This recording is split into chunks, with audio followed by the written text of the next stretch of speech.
మూడవ సంఘం స్టార్ట్ చేద్దాం. పెర్గమ సంఘం. అమ్మ చదవమ్మ. ప్రకటన 2వ అధ్యాయము 12-13 వచనాలు. మైక్ దగ్గర పెట్టుకొని పెద్దగా. పెర్గములో ఉన్న సంఘపు దూతకు ఇలాగూ రాయుము. వాడి అయిన రెండంచులు గల ఖడ్గము గలవాడు చెప్పు సంగతులేవనగా, 13 కూడా. సాతాను సింహాసనమున్న స్థలములో నీవు కాపురమున్నావని నేనెరుగుదును. మరియు సాతాను కాపురమున్న ఆ స్థలములో నాయందు విశ్వాసి అయి ఉండి నన్ను గూర్చి సాక్షి అయిన అంతిప అనువాడు మీ మధ్యను చంపబడిన దినములలో నీవు నా నామము గట్టిగా చేపట్టి నాయందలి విశ్వాసమును విసర్జింపలేదని నేనెరుగుదును. చాలు, ప్రార్థన చేసుకో.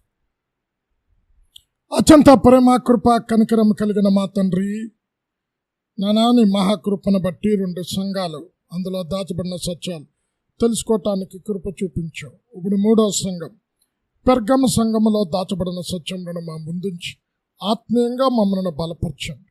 నానా వాక్యపు వెలుగులో మా జీవితాలు సరిచేసుకొని సంఘము నీవు కోరుకున్న రీతిలో తయారు కావటానికి నీ కృప చూపించమని యేసు నామంలో ప్రార్థించి వేడుకొనుచున్నాము తండ్రి, ఆమేన్. మా గడిచిన వారం మరి ఒక్కొక్క పదంతో ఇంకా చాలా ఆలస్యం అవుతుందని చెప్తే ఇంకా వచనం వెంబడి వచనం ఇంపార్టెంట్ ఉంటే చెప్తా, లోతైన సత్యం ఉంటే. ఒక్కొక్క వచనం గురించి ఒక్కొక్క వారం చెప్పుకుందాం, ఎందుకంటే చాలా లేట్ అవుతుందని. ఇక్కడ చదవబడిన వాక్యం పెర్గము అంటే దుర్గము అని అర్థం. ఇది స్పుర్మ సంఘానికి 55 మైళ్ళ దూరంలో ఈ సంఘం ఉంటారు. ఇది కొండ మీద కట్టబడినటువంటి పట్టణం. ఈ పట్టణం అంతా కొండ మీద 15 మైళ్ళ దూరంలో నుంచి చూసినా ఈ పట్టణం అంతా క్లియర్గా కనబడుతుంది. అంటే కొండ మీద ఎత్తైన స్థలములో కట్టబడిన పట్టణం. ఈ పట్టణంలో ఉండే విశిష్టత ఏంటంటే 40 అడుగుల బలిపీఠం ఈ పట్టణంలో కట్టబడి, ఆ బలిపీఠంలో వేయబడిన ధూపం అంతటికీ కనబడతా ఉంటుంది. ఈ పట్టణం గురించి చెప్తూ అపోస్తలుడైనటువంటి యోహాన్ అంటున్నాడు, సాతాను సింహాసనము వేసుకున్న స్థలములో నువ్వు కాపురం ఉన్నావు అంటున్నాడు. ఇక్కడ 2 అంచెల ఖడ్గము వంటి వాడి అయిన వాడు చెప్పుచున్న సంగతి అంటున్నాడు. ఎందుకు 2 అంచెల ఖడ్గమని రాశాడు అంటే, అపోస్తలుడైన యోహాను జీవించిన దినాలలో రోమా ప్రభుత్వం పరిపాలన చేస్తూ ఉన్నది. ఆ రోజున పెర్గమ పట్టణములో 2 గవర్నర్లు ఉండేవారట. 2 గవర్నర్లు చేతిలో కత్తులు పెట్టుకొని తిరిగేవారంట. ఒక గవర్నర్ని ఎవరినైనా చంపే అధికారం, కత్తితో సంహరించే అధికారం. ఎప్పుడైనా ఎక్కడైనా ఏ స్థలంలోనైనా ఎవరినైనా చంపే అధికారం ఒక గవర్నర్.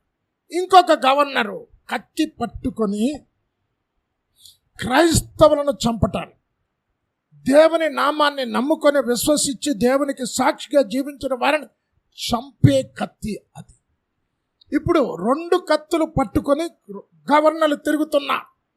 ఇక్కడ పరిశుద్ధాత్ముడు చెప్తున్న మాట ఏంటంటే, రోమా గవర్నర్ చేతిలో పట్టుకున్న కత్తులను చూచి మీరు బడి అవ్వద్దు, దానికంటే బలమైన ఖడ్గము నా దగ్గర ఉన్నది. ఏంటా ఖడ్గము? 2 అంచెల వాడి అయినటువంటి ఖడ్గం. సంఘాన్ని బలపరచటానికి, సంఘాన్ని ప్రోత్సాహపరచటానికి, రోమా గవర్నర్ కత్తుల కంటే నా కత్తులు బలమైనవి, మిమ్మల్ని విడిపించటానికి, మిమ్మల్ని బ్రతికించటానికి శక్తివంతమైనది అని చెప్పటానికి 2 అంచెల ఖడ్గము అయిన వాడు చెప్పు సంగతులు అని రాసి. ఇక్కడ ఆ రోజుల్లో పెర్గమ సంఘములో 3 రకాల ఆరాధనలు జరిగేవారు. ఒకటి, చరిత్రను చదువుకుంటే తిరిగితే ఎస్కీలోపస్ అనే ఒక దేవత. అంటే ఎస్కీలోపస్ అంటే అర్థం ఏంటంటే రక్షకుడు. ఎవరండి రక్షకుడు? యేసుక్రీస్తు కదా రక్షకుడు. అంటే ఈ దేవత రూపం సర్పము రూపంలో ఉండేట. అంటే ఈ దేవత దగ్గరికి అనారోగ్యంతో ఉన్నవారు, బలహీనతతో ఉన్నవారు వస్తే స్వస్థత దొరుకుతుందని ఆ రోజుల్లో విశ్వసించేవారు. అయితే రక్షకుడు ఎవరు? నిజమైన రక్షకుడు యేసుక్రీస్తు ప్రభుల వారు. రెండవ ఆరాధన కైసరును దేవుడిగా ఆరాధించేవారు. మూడవ ఆరాధన నిమ్రోద్. బాబెలు గోపురం మొట్టమొదట కట్టాడు కదా. నిమ్రోద్ ద్వారా ప్రపంచంలో మొట్టమొదట విగ్రహారాధన ప్రారంభమైంది. అంటే బాబెలులో ఉన్న విగ్రహారాధన ఇక్కడికి వచ్చింది. 3 రకాల ఆరాధనలు అక్కడ జరిగేవి. కనుక ఇక్కడ అంటున్నాడు, గవర్నర్లను కత్తులు పట్టుకొని క్రైస్తవులను చంపటానికి తిరుగుతూ ఉన్నా నేను మిమ్మల్ని విడిపించటానికి సమర్థుడైన దేవుడను, వారికి భయపడవద్దు. ఏది 2 ఖడ్గం.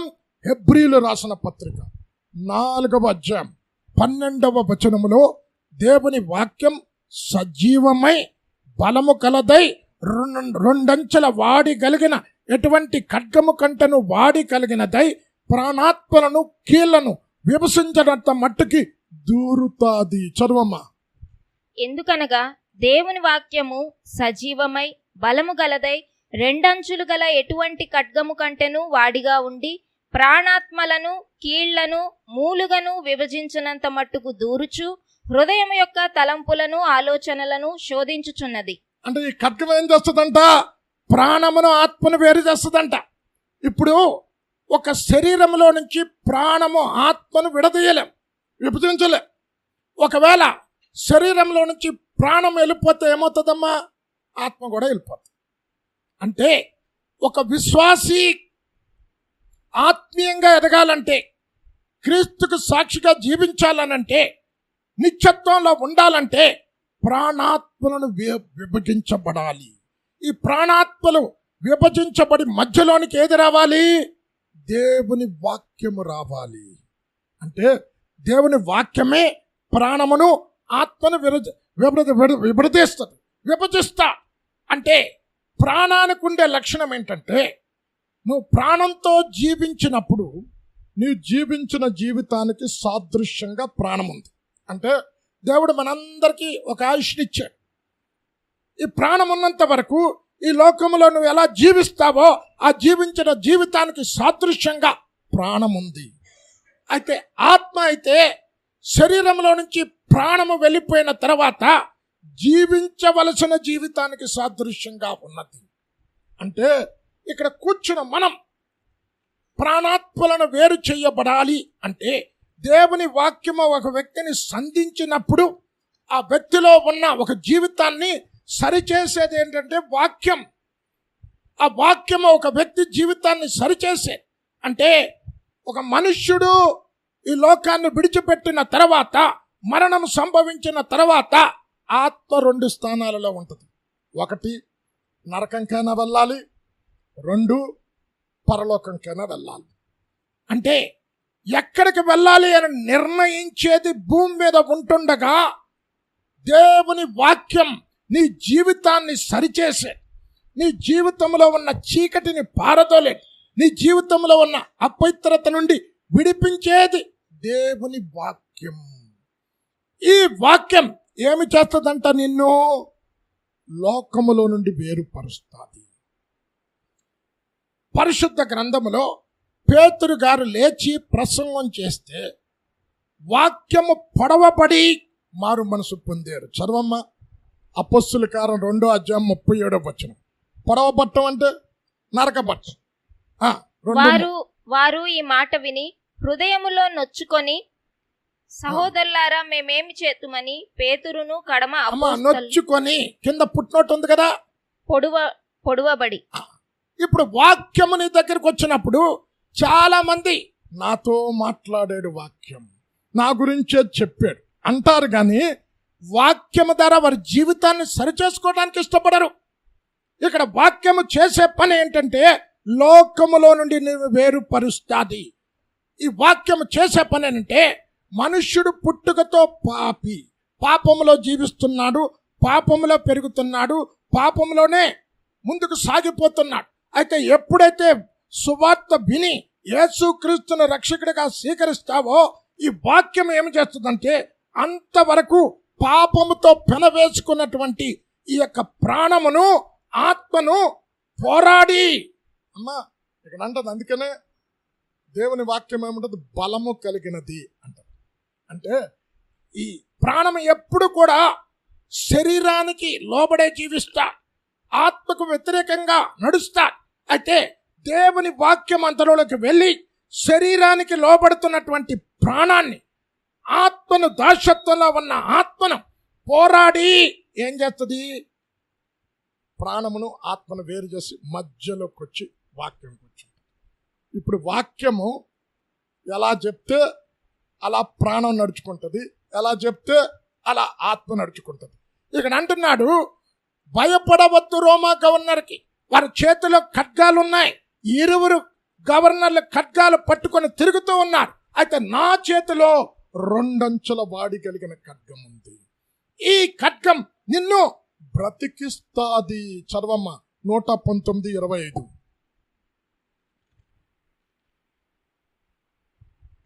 నా ప్రాణము మంటిని హత్తుకొనుచున్నది, నీ వాక్యము చేత నన్ను బ్రతికింపుము. ఏంటంటే ఈ వాక్యం ఏం చేస్తుంది తెలుసా, ఈ ఖడ్గం నిన్ను బ్రతికించేది. నీ చుట్టూరా శ్రమలున్నాయి. అయితే ఈ శ్రమలో ఈ వాక్యము నిన్ను బలపరిచి, ఆదరించి, ప్రోత్సాహపరిచేది. ఇప్పుడు ఆదరణ లేకపోతే శ్రమలో ఉన్నప్పుడు మనం ఏం చేస్తాం, కృంగిపోయి దేవుణ్ణి దూషిస్తాం. అంటే ఈ వాక్యం ఏమి చేస్తుందంట, ఆదరిస్తుంది. ఒకని తల్లి వారిని ఆదరించినట్టు వాక్యం మనల్ని ఆదరించి బలపరిచి ప్రోత్సాహపరుస్తుంది. చదవమ్మ 119, 116. సరే 119:76.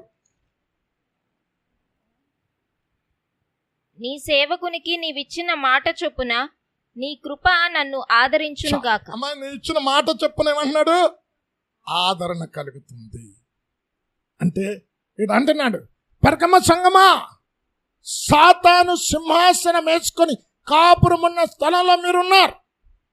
అయితే మీరు చింతించవద్దు, 2 అంచెల ఖడ్గము నా దగ్గర ఉన్నది.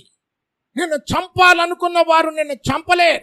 నిన్ను బ్రతికించే శక్తి నాకుంది. ఆయుష్నిచ్చేది నేను, ఆరోగ్యమునిచ్చేది నేను. నేను ఎవరిని, వాక్యమై ఉన్న దేవుడని. ఆ వాక్యం నిన్నేం చేస్తుంది, ఆదరిస్తుంది. అంత మాత్రమే కాదు, వాక్యము నిన్ను దుఃఖములో ఉన్న నిన్ను సంతోషపరిచేది వాక్యం. చదవమ్మా ఇర్మియా 15:16. నీ మాటలు నాకు దొరకగా నేను వాటిని బిధించితిని, అది నా హృదయమునకు సంతోషాన్ని కలుగజేయచ్చు. ఇర్మియా 15:16. నీ మాటలు నాకు దొరకగా నేను వాటిని భుజించి తిని. సైన్యములకు అధిపతివగు యెహోవా దేవా, నీ పేరు నాకు పెట్టబడెను గనుక నీ మాటలు నాకు సంతోషమును. చాలు, ఏమన్నాడమ్మా, ఆయన వాక్యం ఏంటంట, సంతోషాన్ని ఇస్తుంది. ఇక్కడ పెర్గమ సంఘం శ్రమలో ఉంది.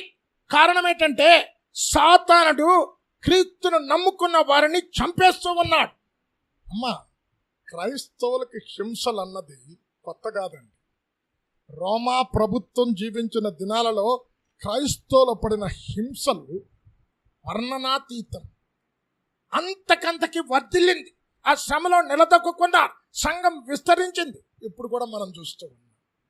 అంటే ఏ రాజులైనా ఏ చక్రవర్తులైనా ఈ సువార్తను ఆపాలి అనుకున్న వారు కనుమరుగైపోయారు. నీకు తెలుసో లేదో, వాల్టర్ అనే ఒక వ్యక్తి పరిశుద్ధ గ్రంథాన్ని ఒక 10 సంవత్సరాల్లో ప్రపంచంలో లేకుండా చేస్తానన్నాడు వాల్టర్. మీకు అయితే ఏమైందో తెలుసా, ఆ వాల్టర్ చచ్చిపోయిన తర్వాత ఆయన భవనంలోనే ప్రింటింగ్ ప్రెస్, బైబిల్, ఎవరైతే బైబిల్ని కనబడకుండా చేస్తానన్నాడో అతడు చచ్చిపోయిన తర్వాత అతని ఇంట్లోనే స్టార్ట్ అయింది ఈ గ్రంథం ప్రింటింగ్. ఇక్కడ ధైర్యపరుస్తూ ఉన్నాడు, 2 అంచెల ఖడ్గము నాకు ఉన్నది. ఆ రోజుల్లో అంతిప అనే వ్యక్తి ఒక ఇత్తడితో ఎద్దును చేసి ఆ ఎద్దు కడుపులో అంతియప్ప అను సంఘ పెద్ద, పెర్గము యొక్క సంఘ పెద్ద ఆ కడుపులో పెట్టి ఇత్తడి కడుపులో పెట్టి కింద మంటేశారు. ఇప్పుడు మనం వంట వండుకుంటాం కదండి, పాత్రలో మీద పెట్టి వండ కింద అగ్గేస్తాం. అలాగే ఒక ఎద్దును ఇత్తడితో చేసి దాని కడుపులో అంతిపస్ అనే వ్యక్తిని పెట్టి సంఘమంతా చూస్తుంటుండగా, విశ్వాసులందరూ చూస్తుంటుండగా కింద మంట పెట్టి, ఇప్పుడు చికెన్ ఫ్రై చేస్తారు చూడు, అలాగ కాల్చి చంపారు. అలాంటి స్థితిలో సంఘం చూడండి విశ్వాసంలో దృఢముగా ఉంది. ఇక్కడ కూర్చున్న మనం కాస్త వర్షం వస్తే చర్చికి రాం, చిన్న బలహీనత వస్తే చర్చికి రాం. చూడండి సంఘం ఇక్కడ చాలా చక్కగా రాస్తున్నాడు. చదవమ్మ. అంతియోపా అనే వ్యక్తి మీ మధ్య చంపబడినను. మూలవాక్యం. అంతిపా అనువాడు మీ మధ్యను చంపబడిన దినములలో నీవు నా నామము గట్టిగా చేపట్టి నా యందలి విశ్వాసమును విసర్జింపలేదని నేను ఎరుగుదును. చూడండి, అందరూ చూస్తుండగా ఆ ఇత్తడి కడుపులో ఎద్దులో అంతిపని పెట్టి మంట పెట్టి కాల్చుట చూశారు. కానీ దేవుడు చెప్తున్నాడు, మీరు విశ్వాసం సన్నగిల్లలేదు, వెనకబడిపోలేదు, గట్టిగా నా నామం పట్టుకున్నా. ఇక్కడ కూర్చున్న మనం శ్రమలు వచ్చినా, కష్టాలు వచ్చినా, అవమానాలు వచ్చినా, నిందలు వచ్చినా, ప్రాణమే పోయినా అంతము వరకు దృఢముగా నీ విశ్వాసాన్ని కాపాడుకుంటే క్రీస్తులో నిలిచుంటావు. చదవమ్మ. హెబ్రీ 3:15. యేసుక్రీస్తుతో సదాకాలము నువ్వు జీవించాలంటే, పరలోకములో ఉండాలి అనంటే అంతము వరకు నీకు కలిగిన దృఢమైన విశ్వాసాన్ని గట్టిగా పట్టుకుంటే క్రీస్తుతో నిలబడతాం. 3:15. ఏలయనగా మొదట నుండి మనకున్న దృఢ విశ్వాసము అంతము మట్టుకు గట్టిగా చేపట్టిన ఎడలనే క్రీస్తులో పాలివారమై ఉందుము. అమ్మ ఇక్కడ ఏమన్నాడు? నా నామాన్ని గట్టిగా పట్టుకున్నావు, విసర్జించలేదు. అంటే ఇక్కడ కూర్చున్న మీరు గట్టిగా నీకు కలిగిన విశ్వాసం, నీకు కలిగిన ప్రారంభ ఆత్మీయ జీవితం తుద వరకు కొనసాగితే, దాన్ని గట్టిగా పట్టుకుంటే క్రీస్తులో సదాకాలము నిలిచి ఉంటారు. రెండవది అంటున్నాడు, నా నిమిత్తం మీరు ద్వేషించబడతారు, అంతము వరకు సహించువాడు రక్షణ పొందుతాడు. ఈరోజు క్రైస్తవులను ద్వేషిస్తూ ఉంది లోకం. సంఘం లోకములో నుండి ప్రత్యేకించబడిందండి. అయితే ఇప్పుడు లోకం సంఘంలోకి వచ్చేసింది. సాతానుడు సంఘములో సింహాసనం వేసుకొని కూర్చుంటున్నాడు. మనము బయట ఉన్న వారితో కాదు పోరాడుతుంది, ఇప్పుడు లోపట ఉన్న వారితో కలహాలు వచ్చాయి. లోపట ఉన్న వారితో అంతర్గత పోరాటాలు వస్తున్నాయి. మనం బయటనున్న వారితో పోరాడాలి. అయితే మనం ఏంటి ఇక్కడ అంటున్నాడు, సాతానుడు సింహాసనం వేసి కూర్చున్నాడు. సాతానుడు ఎక్కడున్నాడో తెలుసండి? నరకంలో లేడు. పాతాళము యొక్కయు మరణము యొక్కయు, చెప్పండి, తాళపు చెవులు ఎవరి దగ్గర ఉన్నాయి? ఎవరి దగ్గర ఉన్నాయి? యేసు దగ్గర ఉన్నాయి. అక్కడ లేడు. చదవమ్మది 1:17 అనుకుంటా. 17. మరణము యొక్కయు పాతాళము యొక్కయు తాళపు చెవులు నా స్వాధీనములో ఉన్నవి. మరియు మరణము యొక్కయు పాతాళ లోకము యొక్కయు తాళపు చెవులు నా స్వాధీనములో ఉన్నవి. అమ్మ ఇప్పుడు పాతాళపు తాళపు చెవులు ఎవరి దగ్గర ఉన్నాయి? అమ్మ ఎందుకు ఆయన దగ్గర పెట్టుకున్నాడు? మీకు ఇంతకుముందు ఒకసారి చెప్పాను ఎందుకు పెట్టుకున్నాడు. మరణం పాతాళపు తాళపు చెవులు ఆయన దగ్గర పెట్టుకున్నాడు. మనకే తాళపు చెవి ఇచ్చాడు? ఏమి ఇవ్వలేదా మీకు? పరలోకం యొక్క తాళపు చెవులు నీకు ఇచ్చాడు కదమ్మా. ఏం వాక్యం ఏంటో చదువుతున్నారమ్మా, అర్థం కాదు. ఇప్పుడు నువ్వు సువార్త చేసావు, సువార్త చేసి క్రీస్తుకు సాక్ష్యం చెప్తూ ఉన్నావు, అనే క్రీస్తు దగ్గరకు నడిపిస్తూ ఉన్నావు. అంటే అర్థం ఏంటి? ఒక ఆత్మను పరలోకానికి నడిపిస్తున్నావు అంటే అర్థం ఏంటి? తాళపు చెవి నీ దగ్గర ఉండబట్టి కదా, లేకపోతే నువ్వు సువార్త చేసి ప్రయోజనం ఏముంది? ఎందుకు పరలోకపు తాళపు చెవులు మనకిచ్చి మరణము పాతాళపు తాళపు చెవులు ఆయన దగ్గర పెట్టుకున్నాడు? మనుష్యుడు ఎలాంటోడంటే ఈరోజు ఉన్న భక్తి రేపు ఉండదు. మనకు శత్రుత్వం ఎక్కువ. ఈరోజు వరకు నా జిగిరి దోస్, ఒకే మంచంలో పడుకున్నా, ఒకే కంచంలో తిన్నా, తేడా వస్తే వెంటనే ద్వేషిస్తా. మన ప్రేమ అలాంటిది.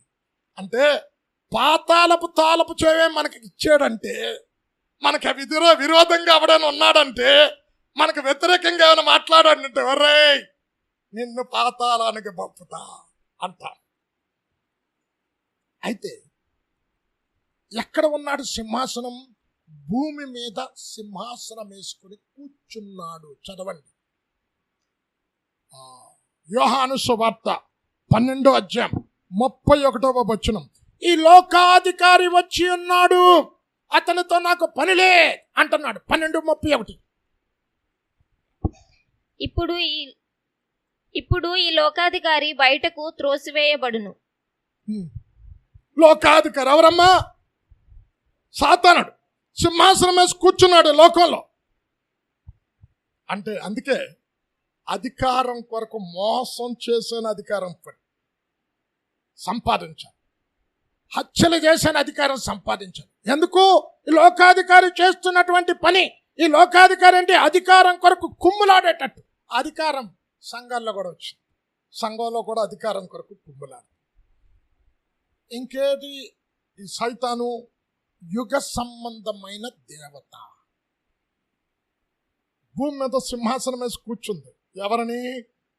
దేవుని తట్టు తిరిగి ఆత్మీయంగా ఎదుగుతున్న బిడలను తన వైపు తిప్పుకోవటానికి ఈ లోకాధికారి పనిచేస్తున్నాడు. చదవమ్మ. యుగ సంబంధమైన దేవత అది. అంటే యుగం, మనం కూర్చున్న యుగం, కృపాయుగం. చదవమ్మ. 2 కొరింథీ 4వ అధ్యాయము 4వ వచనం. క్రీస్తు మహిమను కూర్చిన సువార్త ప్రకాశం వారికి కనపడకుండా ఉండి నిమిత్తం ఈ యుగ సంబంధమైన దేవత అవిశ్వాసులైన వారి మనోనేత్రాలకు గుడ్డితనము కలుగజేయుచున్నది. చదవమ్మ. దేవుని స్వరూపి అయ్యున్న క్రీస్తు మహిమను కనుపరచు సువార్త ప్రకాశము వారికి ప్రకాశింపకుండు నిమిత్తము ఈ యుగ సంబంధమైన దేవత అవిశ్వాసులైన వారి మనోనేత్రములకు గ్రుడ్డితనము కలుగజేసెను.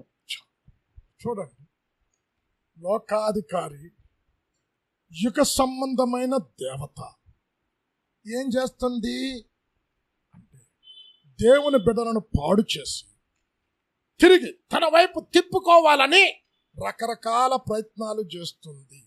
అందుకే పేతురు గారు అంటారు, 1 పేతురు 5:8 మీ విరోధి. అంటే మన విరోధి ఎవరు?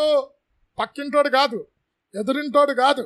మీరు అంటారు సంఘాన్ని వాళ్ళకి అటాక్ చేశారు, వీళ్ళని చంపారు. మన విరోధి ఎవరు? అపవాద్. మీ విరోధి అయిన అపవాద్ గర్జించు సింహము వలె ఎవరిని మింగుతున్నా అని ఎదురు చూస్తూ ఉన్నాడు. ఎవరిని మింగుతుందంట?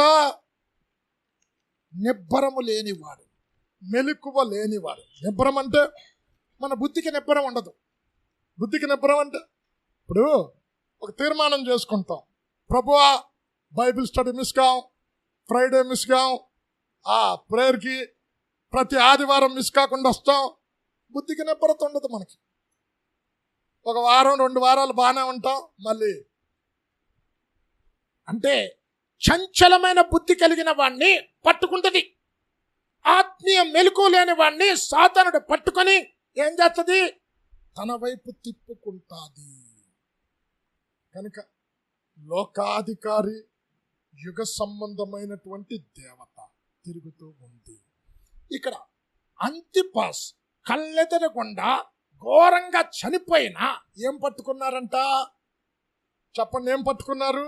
నా నామాన్ని గట్టిగా పట్టుకున్నారు. ఆయన నామాన్ని గట్టిగా పట్టుకుంటే రక్షణ కలుగుతాది. చదవమ్మ. అపోస్తుల కార్యం 2వ అధ్యాయం 21వ వచనం. ప్రభు నామమందు ప్రార్థించువాడు రక్షించబడును. 2:21. అప్పుడు ప్రభువు నామమును బట్టి ప్రార్థన చేయు వారందరూ రక్షణ పొందుదురు. అమ్మ, రక్షణ అంటే 2 రకాల రక్షణ. ఆత్మీయ రక్షణ. 2వ రక్షణ ఇక్కడ ఏమంటున్నాడు? క్రైస్తవులను చంపాలని రోమలో గవర్నర్ కత్తి పట్టుకొని తిరుగుతూ ఉన్నా ఇక్కడ అంటున్నాడు, నా నామాన్ని గట్టిగా పట్టుకుంటే, నీకు కలిగిన విశ్వాసాన్ని గట్టిగా పట్టుకుంటే ఏం చేస్తా? రక్షణ కలుగుతాది. లోకాధికారి ఉన్నాడు అమ్మా. 1 లోకాధికారి, 2 యుగ సంబంధమైన దేవత, మీరు విరోధి, 4 ఏమంటున్నాడు? లోకనాథుడు. ఇవన్నీ సాతాను పేరులే. ఎఫెసీ 6వ అధ్యాయం 12వ వచనంలో మనము పోరాడునది శరీరులతో కాదు, ప్రధానులతోనూ ఆకాశ మండలమందున్న దురాత్మల సమూహముతోనూ లోకనాథులతోనూ పోరాడుచున్నాం. చదువమ్మా. ఏలయనగా మనము పోరాడునది శరీరులతో కాదు గాని ప్రధానులతోనూ అధికారులతోనూ ప్రస్తుత అంధకార సంబంధులకు లోకనాథులతోనూ. చూసారా? లోకనాథులు. ఇవన్నీ ఎందుకమ్మా చెప్తున్నావు? లోకములో సాతాను సింహాసనం వేసుకొని కూర్చున్నాడు. లోకంలోనే మనం ఉంటాం, కానీ లోకం సంఘములోనికి రాకూడదు. లోకము నుండి సంఘం ప్రత్యేకించబడాలి. ఇప్పుడు యోసేపు ఎక్కడున్నాడమ్మా? ప్రతిరోజు పోతిఫరు భార్య శోధిస్తూనే ఉంది కదా, రోజు శోధిస్తూనే ఉంది, కానీ అక్కడే ఉన్నాడు.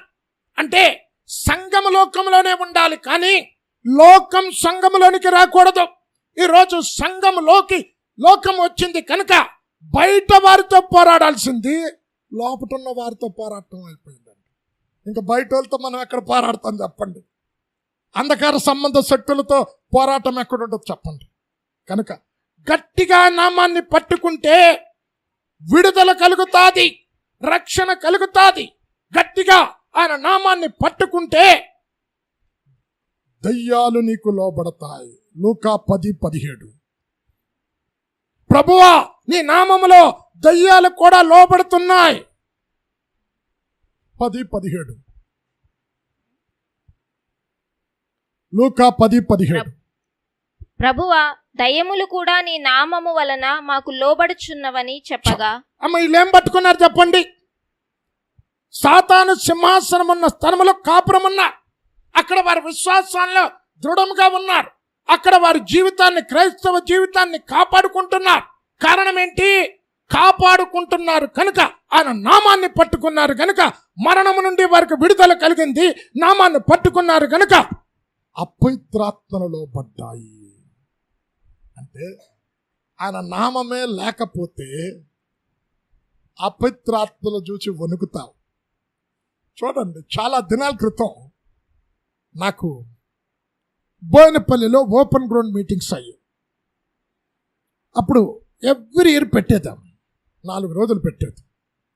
2వ రోజు శాతబడి శక్తులు దెయ్యాలతో పీడింపబడుతున్న వ్యక్తిని తీసుకొచ్చారు నా దగ్గరికి.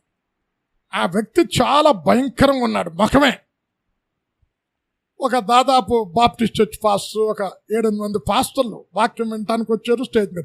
స్టేజ్ మీద ఉన్న పాస్టర్, కిషోర్ బ్రదర్ దూరంగా ఉండండి, చాలా జాగ్రత్త, ఆయన చేతబడి శక్తులతో పీడింపబడుతున్నాడు, దయ్యపు శక్తులు ఉన్నాయి.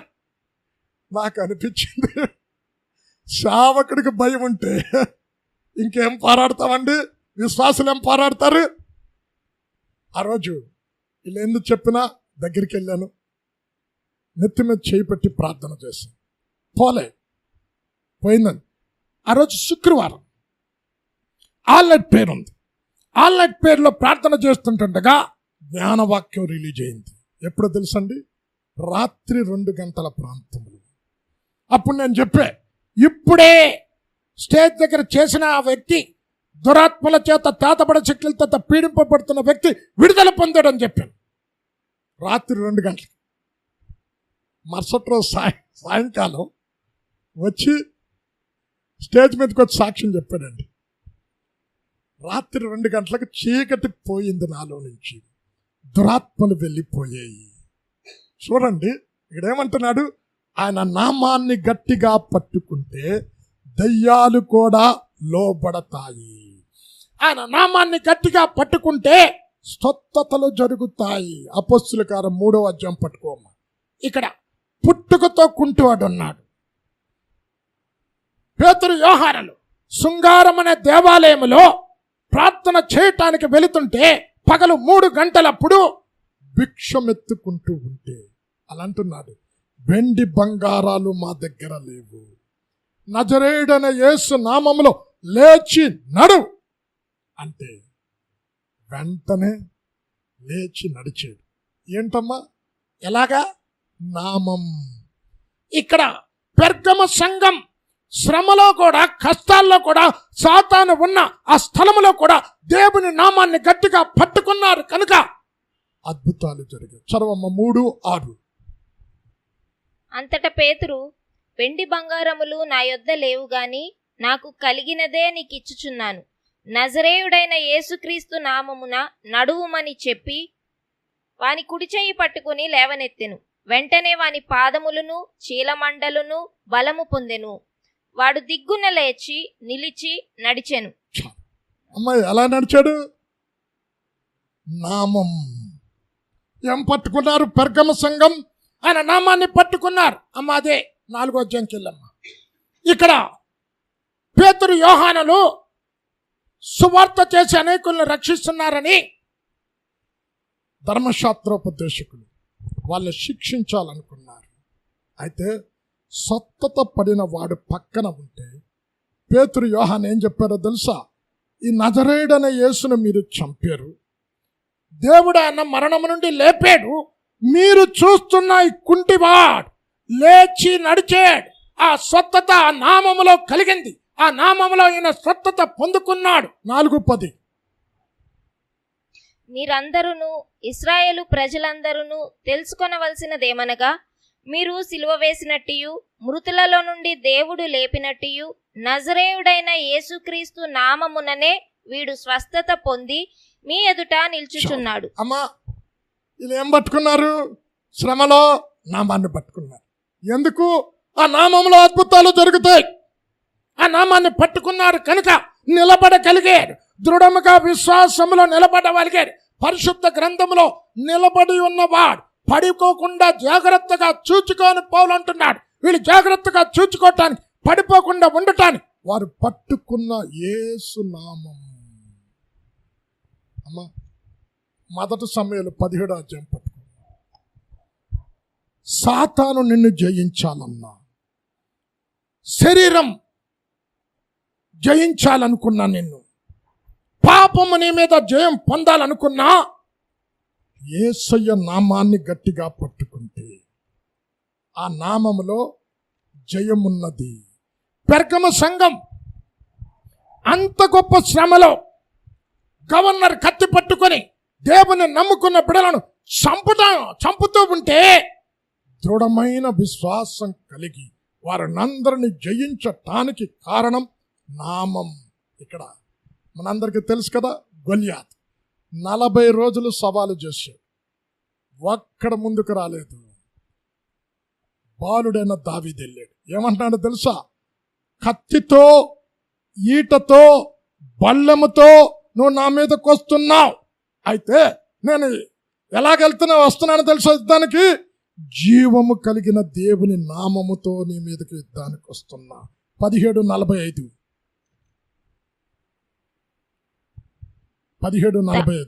దావీదు, నీవు కత్తియు ఈటయు బల్లెమును ధరించుకొని నా మీదకి వచ్చుచున్నావు, అయితే నీవు తిరస్కరించిన ఇశ్రాయేలీయుల సైన్యముల అధిపతియగు యెహోవా పేరట నేను నీ మీదకి వచ్చుచున్నాను. అమ్మా, ఏ పేరిట వస్తున్నాడు? యెహోవా అన్న, యేసయ్య అన్న పరిస్థితుల్లో ఏకత్వం కలిగిన దేవుడు. అంటే ఇక్కడ సాతానుకు నిలయమైన స్థానంలో ఉన్న వారు జయించటానికి కారణం ఏంటంటే గట్టిగా పట్టుకున్నారు జయమిచ్చే యేసయ్య నామాన్ని. యేసుక్రీస్తు ప్రభులు వారు భూమి మీద ఉన్నటప్పుడు మరణాన్ని జయించాడు, పాపాన్ని జయించాడు, లోకాన్ని జయించాడు. జయించానంటున్నాడు. లోకములో మీకు శ్రమ కలుగును, ఆయనను ధైర్యము తెచ్చుకొనడి, నేను లోకాన్ని జయించి ఉన్నా, ఆ జయించిన ఆ స్థానాన్ని నీకిస్తూ ఉన్నా. ఆ స్థానంలో నువ్వు నిలబడితే, ఆ నామాన్ని పట్టుకుంటే, నీకు ఎదురుగా వచ్చిన వాడు కత్తి పట్టుకున్నా, ఈట పట్టుకున్నా, బల్లము పట్టుకున్నా, ఏ ఆయుధాలు నీలో లేకపోయినా ఆత్మ సంబంధమైన ఆయుధాలతో వాణ్ణి జయించగలుగుతావు. యోహాను సువార్త 16:33. ఇదిగో మీలో ప్రతివాడును ఎవని ఇంటికి వాడు 16:33.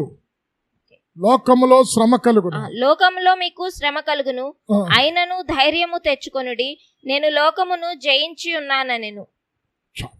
ఇప్పుడు దావీదుకి వచ్చిన విజయానికి కారణం ఏంటమ్మా? నామం. యెహోవా నామం పైన మీదకెత్తానికి వస్తున్నా. ఇక్కడ పెర్గమ సంఘం జయ జీవితం జీవించటానికి, శ్రమలలో కూడా వారి విశ్వాసాన్ని కాపాడుకోవటానికి, సహనం కలిగి జీవించటానికి, ఆత్మీయంగా ముందుకు సాగిపోవటానికి జయమునిచ్చే దేవుని నామాన్ని పట్టుకున్నారు. ఈ నామం అద్భుతాలు జరుగుతాయి, ప్రవచనాలు, జరగబోయే సంఘటనలు జరుగుతాయి, దయ్యాలు వదలిపోతాయి. 7 మత్తయి 22. మత్తయి 7:22.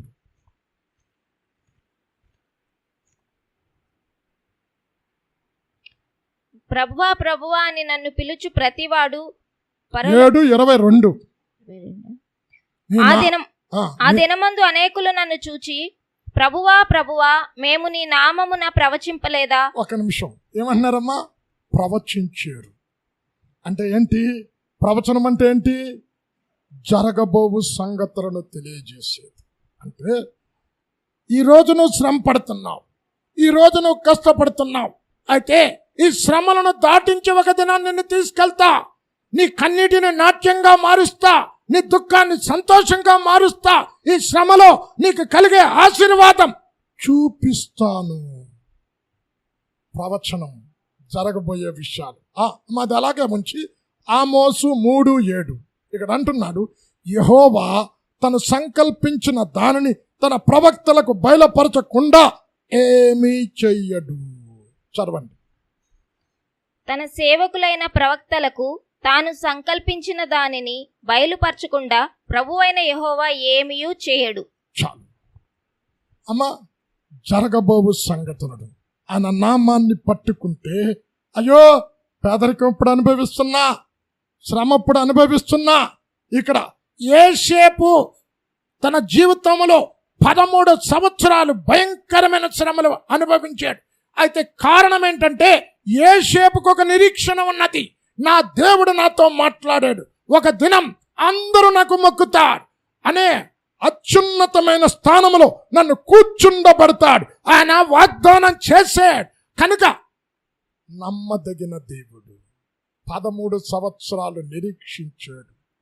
ఏడన్నాడు? ప్రవచనము జరగబోయేది. చదువమ్మా తర్వాత. అదే 7:22. నీ నామమున దయ్యములను వెళ్ళగొట్టలేదా? నీ నామమున అనేకమైన అద్భుతములు చేయలేదా అని చెప్పుదురు.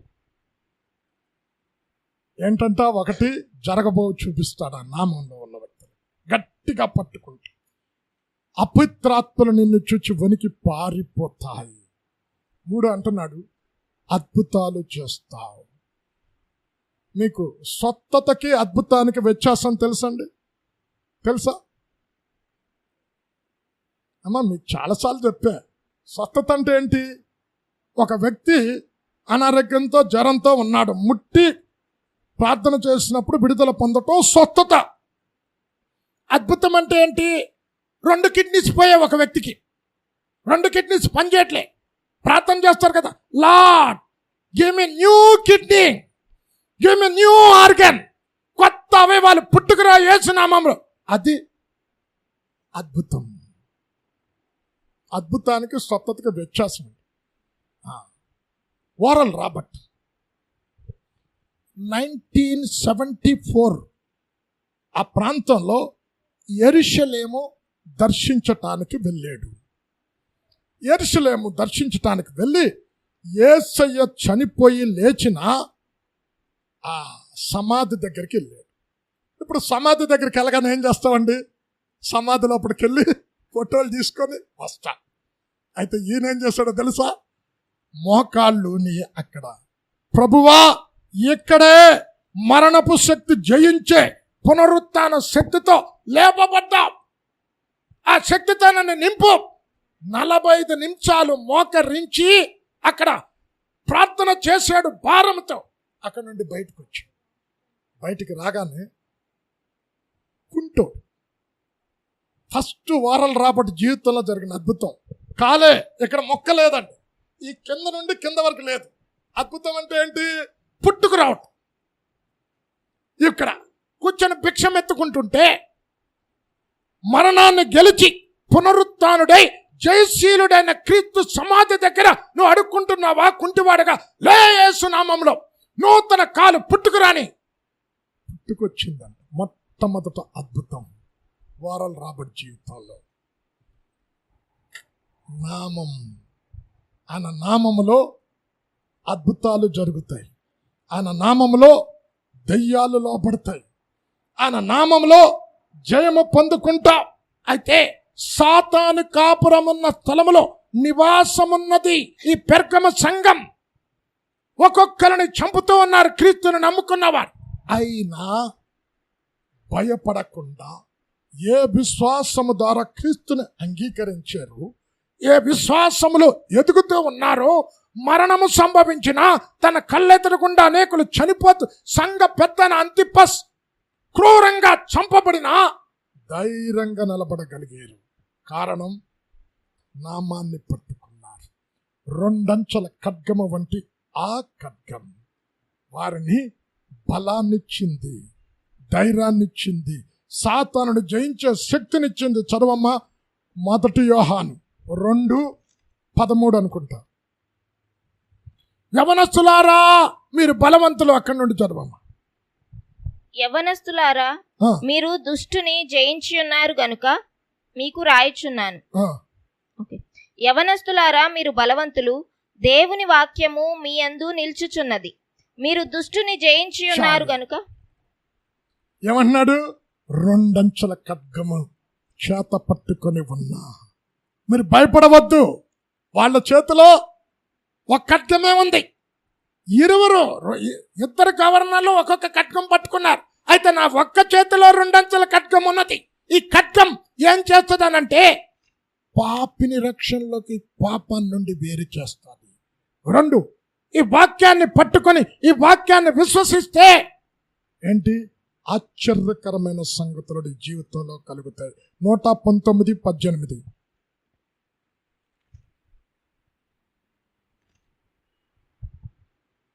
నేను నీ ధర్మశాస్త్రమునందు ఆశ్చర్యమైన సంగతులను చూచునట్లు నా కన్నులు తెరువుము. చాలు, ఆశ్చర్యకరమైన సంగతులు కలుగుతాయి. అయితే ఇక్కడ యాజకుడు, ప్రవక్త, పాత నిబంధనలు ఎవరమ్మా? యాజకులు ఎవరు? పాత నిబంధనలో లేవి గోత్రం వారే కదా.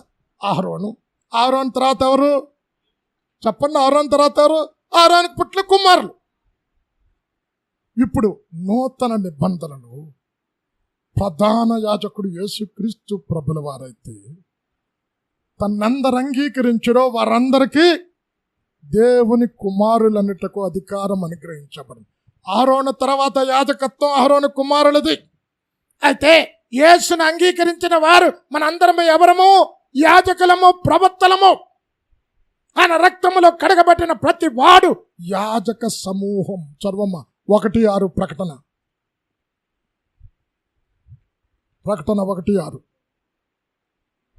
మనలను ప్రేమించుచు తన రక్తము వలన మన పాపముల నుండి మనలను విడిపించిన వానికి మహిమయు ప్రభావమును యుగయుగములు కలుగునుగాక. ఆమేన్. ఆయన మనలను తన తండ్రియగు దేవునికి ఒక రాజ్యముగాను యాజకులను గాను చేసెను. చాలు. ఎవరినండి? రక్తములో కరబడిన బిడ్డ. ముగిస్తూ ఉన్నా చూడండి. అంత పెర్గము దుర్గం, కొండ మీద కట్టబడిన పట్టణం. 15 మైళ్ళ దూరంలో నుండి కూడా పట్టణం అంటే అందరికీ కనిపిస్తుందండి. అంత ఎత్తైన స్థలములో ఉన్న పట్టణం. 3 ఆరాధనలు జరుగుతున్న పట్టణం. అంటే దురాత్మ సంబంధమైన శక్తులు సర్పాన్ని కొలుస్తున్నారు. అది పెద్ద దేవత అక్కడ. అలాంటి సందర్భంలో యేసు నామాన్ని అంగీకరించిన వ్యక్తులు కత్తులతో చంపుతూ ఉంటే విశ్వాసంలో నిలబడి వారి కళ్ళెదురుగుండా మరణాలు సంభవించిన ఆయన నామాన్ని గట్టిగా పట్టుకొని జయశీలుడిగా జీవించిన సంఘం పెర్గమ సంఘం. వచ్చే వారం అలా ఉన్న లోపలతో అందుకే ప్రశంసిస్తూ ఉన్నాడు. ఏంటి ప్రశంస? ఏంటి? సాతాను కాపురం ఉన్న స్థలములో నువ్వు ఉండి నీ విశ్వాసాన్ని గట్టిగా పట్టుకొని యేసుని నామాన్ని విసర్జించకుండా, నీ విశ్వాసాన్ని విసర్జించకుండా నమ్ముకున్న దేవుని పట్ల రోషము కలిగి జీవిస్తున్నావు. ప్రశంసిస్తూ ఉన్నాడు యేసు. ప్రార్థన చేసుకుందాం. అత్యంత ప్రేమ, కృప, కనికరమ కలిగిన మా తండ్రి, నాయన పెర్గమ సంఘం భయంకరమైనటువంటి దినాలలో కూడా శ్రమలు, మరణము సంభవిస్తున్నప్పటికీ